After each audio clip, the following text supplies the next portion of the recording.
यदि चौंकाने वाली खबर आई है। खबर यह है कि सीआईएसएफ ने एक ऐसे लड़के को गिरफ्तार किया जो बुजुर्ग का हुलिया बनाकर कनाडा जाने की फिराक में था। रिपोर्ट देखिए।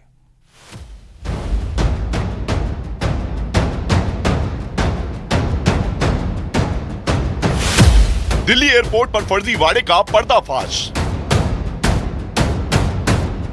भेष बदलकर कनाडा जाने की साजिश। सीआईएसएफ के शिकंजे में फंसा आरोपी।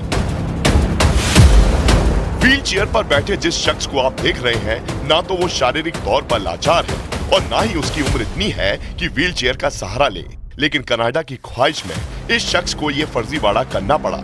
लेकिन दिल्ली एयरपोर्ट पर सुरक्षा में तैनात सीआईएसएफ की टीम ने इसके मंसूबों को नाकाम कर दिया और अब ये शख्स कनाडा नहीं बल्कि हवालात पहुंच गया है। लेकिन आखिर ये सब कुछ हुआ कैसे, अब ये आपको समझाते हैं। फर्जीवाड़े के आरोप में जिस शख्स को गिरफ्तार किया गया उसकी असली उम्र 24 साल है, जबकि फर्जी पासपोर्ट में ये उम्र 67 साल दिखाई गई थी, यानी एक सीनियर सिटीजन की उम्र। सीनियर सिटीजन बनकर यह शख्स कनाडा तक पहुंचना चाहता था। 24 साल का यह शख्स दाढ़ी मूछ लगाकर दिल्ली एयरपोर्ट पहुंचा था। पूछताछ के लिए जब इसे रोका गया तो इसने अपना नाम रशविंदर सिंह सहुता बताया। इसके एयरपोर्ट में जो डेट ऑफ बर्थ थी वो 10 फरवरी 1957 थी, जिस पर पासपोर्ट नंबर 438851 दर्ज था। इसी जानकारी के आधार पर यह शख्स एयर कनाडा की फ्लाइट पकड़ने वाला था, लेकिन जांच के दौरान अधिकारियों के शक की सुई इसलिए घूम गई क्योंकि पासपोर्ट में दी गई उम्र से उसकी असली उम्र काफी हद तक कम लग रही थी। ऐसे में जब उसे गौर से देखा गया तो अधिकारियों को पता चला कि इस शख्स ने मेकअप कर रखा है और नकली दाढ़ी मूछ लगाकर यात्रा करने की तैयारी कर रहा है। इसलिए अब सख्ती से पूछताछ शुरू की गई। इस दौरान उसके फोन से एक और पासपोर्ट की सॉफ्ट कॉपी बरामद हुई, जिसमें पासपोर्ट नंबर V4770-942, नाम गुरु सेवक सिंह और डेट ऑफ बर्थ 10 जून 2000 दर्ज थी। यानी सीआईएसएफ के सामने गुरु सेवक के फर्जीवाड़े का भंडाफोड़ हो चुका था और यही वजह है कि अब इसके इरादों की उड़ान कनाडा नहीं बल्कि हवालात पहुंच चुकी है।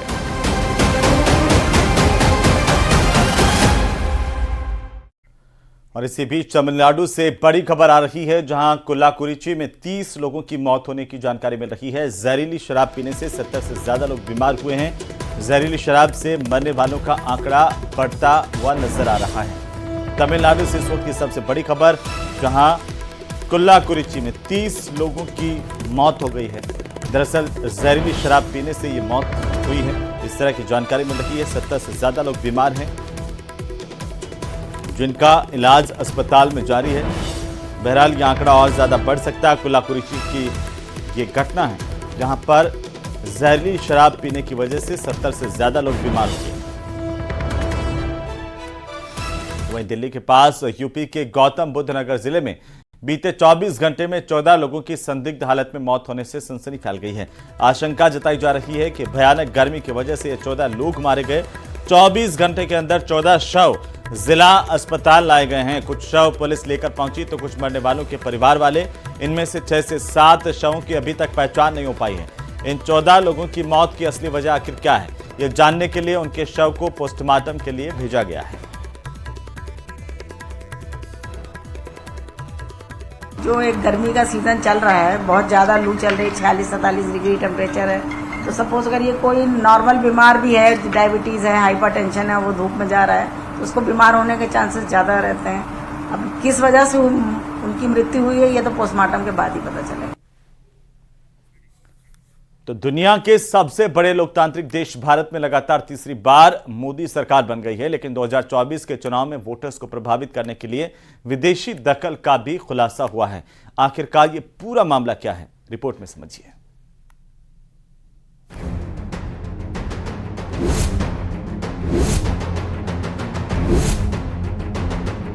पिछले दिनों भारत में लोकसभा के चुनाव हुए। 4 जून को नतीजे आए और नई सरकार बनी। इस चुनाव पर पूरी दुनिया की नजर थी, यहां तक कि विदेशी हस्तक्षेप की रिपोर्ट्स भी आईं। इसी क्रम में डिसइंफो लैब ने लोकसभा चुनाव में विदेशी हस्तक्षेप पर विस्तार से रिपोर्ट प्रकाशित की है। द इनविजिबल हैंड्स नाम से आई इस रिपोर्ट में बताया गया है कि किस तरह विदेशी मीडिया ने भारत में हो रहे चुनावों को लेकर 22 तरीके से रिपोर्टिंग की और लोगों को भ्रमित करने की कोशिश की।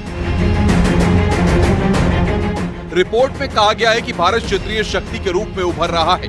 इसके बढ़ते भू रणनीतिक महत्व ने चुनाव को वैश्विक स्तर पर प्रासंगिक बना दिया। भारत उभरती हुई आर्थिक और सामरिक शक्ति है, इसलिए यहाँ के चुनाव के नतीजे ग्लोबल डायनामिक्स को आकार देने में महत्वपूर्ण भूमिका निभा सकते हैं। डिसइंफो लैब की रिपोर्ट में दावा किया गया है कि एचएलएफ और ओएसएफ ने भारत विरोधी एजेंडे के लिए फंडिंग की। फ्रांस के क्रिस्टोफ ज़ॉफरलॉट को 3.85 लाख डॉलर दिए गए। कनाडा के नामी संस्थान नामती को 3 लाख डॉलर दिए गए। बर्कले को रिपोर्ट के लिए 3.46 लाख डॉलर की मदद पहुंचाई गई।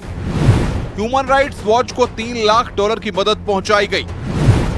Carnegie Endowment for International Peace को 1.20 लाख डॉलर दिए गए। पाकिस्तान में आईएसआई को बड़े पैमाने पर आर्थिक मदद पहुंचाई गई। बता दें, दक्षिण एशिया के लोग पश्चिमी मीडिया के औपनिवेशिक हैंगओवर से अनजान नहीं हैं। ये हैंगओवर उनके संपादकीय पूर्वाग्रह और वर्चस्ववादी साहित्य में दिखता है। हालांकि इस बार भारत के चुनाव पर उनकी टिप्पणी का लहजा अलग था। बीबीसी, वॉशिंगटन पोस्ट और न्यूयॉर्क टाइम्स जैसे सामान्य संदिग्धों को डिसइंफो लैब और अन्य लोगों की ओर से भारत में प्रचार करने वाले पावर हाउस के रूप में उजागर किया गया। इसके साथ ही चुनाव में नए खिलाड़ियों के साथ अधिक समन्वित प्रयास देखा गया। भारतीय चुनावों पर ग्लोबल रिपोर्टों का विश्लेषण करते समय मीडिया कवरेज का एक असामान्य पैटर्न देखा गया, जिनमें एक विशेष नैरेटिव को आकार देने और मतदाता की मानसिकता को प्रभावित करने की कोशिश की गई। Bureau report, news 18। तो वहीं उन्नाव से बीजेपी सांसद साक्षी महाराज ने बड़ा आरोप लगाया। उन्होंने आरोप लगाया कि लोकसभा चुनाव में यूपी में विदेशी ताकतों ने बड़े पैमाने पर पैसा झोंका ताकि पीएम मोदी का चुनावी रथ रुक जाए। उन्होंने गृह मंत्री से फॉरेन फंडिंग पर जांच की मांग की है। हरिद्वार में मीडिया से बातचीत करते हुए उन्होंने ये आरोप लगाए हैं। आपको बता दें कि साक्षी महाराज निर्मल अखाड़े के महामंडलेश्वर भी हैं। विदेशी ताकतें पूरी ताकत से उत्तर प्रदेश में सक्रिय नहीं, मोदी जी टारगेट पर रहे और चूंकि प्रधानमंत्री की कुर्सी का रास्ता उत्तर प्रदेश होकर के निकलता है, तो विदेशी ताकतों ने पूरी ताकत इसलिए झोंक दी कि अगर उत्तर प्रदेश में मोदी जी कमजोर हो जाएंगे तो फिर ये प्रधानमंत्री नहीं बनेंगे। माननीय गृह मंत्री को इसकी जांच करानी चाहिए कि विदेशों से कितना पैसा किस माध्यम से आया जो हमारे देश को कमजोर कर।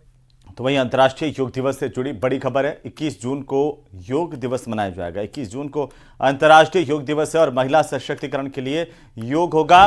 10वें योग दिवस की थीम महिला सशक्तिकरण रखी गई है। 21 जून को अंतर्राष्ट्रीय योग दिवस के खास मौके पर इस बार महिला सशक्तिकरण के लिए योग ये थीम होगी। 10वें योग दिवस, तो अंतर्राष्ट्रीय योग दिवस को लेकर के ये बड़ी जानकारी। 21 जून को अंतर्राष्ट्रीय योग दिवस है और इस बार की जो थीम है वो है महिला सशक्तिकरण के लिए योग।